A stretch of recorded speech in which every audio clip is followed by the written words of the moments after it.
Today, the Oakland Coliseum will become one of the largest mass vaccination sites. I dropped everything and ran as quickly as I could and got in line. I was excited. I was like, okay, this is gonna end it. I just figured that as Americans concerned about others, we would just do it. Any way out of that situation was positive.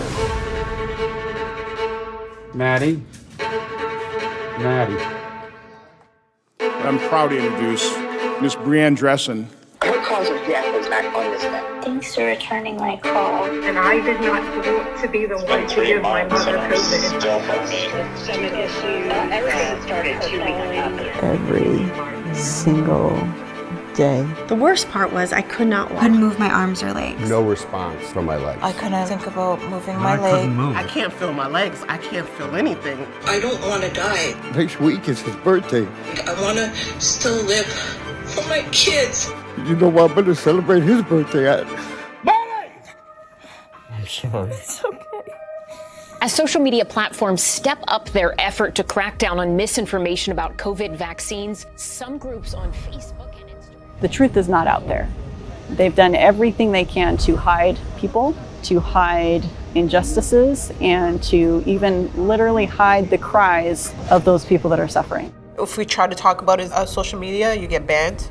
People don't know we even exist. Denise Hertz is on an email string with the heads of the NIH. These are safe and effective products. And the CDC. There is no bad time to get your second shot. The heads of the FDA. We have very good safety surveillance systems in place. If you look at VAERS database, there are more than 1,000 neurological side effects already reported. There were 50 to 100 reports going missing. VAERS IDs being disappeared. There is incredible BS out there about thousands of people dying, etc. That just ain't true. If they put down that it was a vaccine injury, they actually won't get reimbursed, so it gets labeled as anxiety. When I brought up the fact, well, what do you think about the vaccine?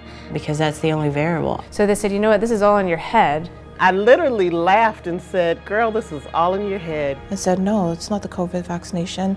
The vaccination is safe. He immediately prescribed me with vertigo and a severe panic attack. I was told I was wrong. I was told to go home, and I was told not to talk.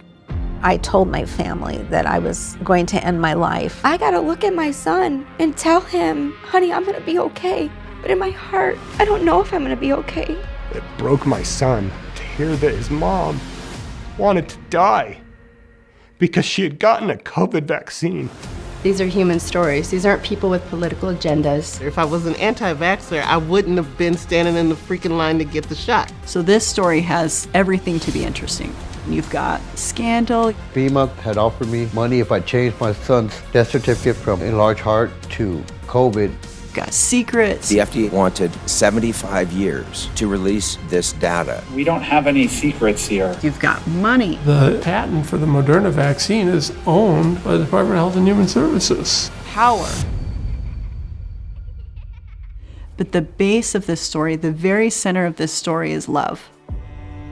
Because without validation, without love, without acceptance, healing cannot happen. This is what I have to live for. I'm not going to stop this fight.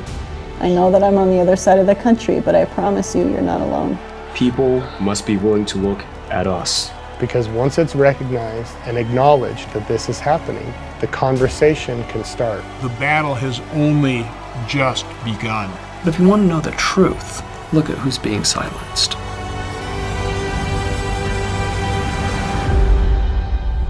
I'm not going to give up.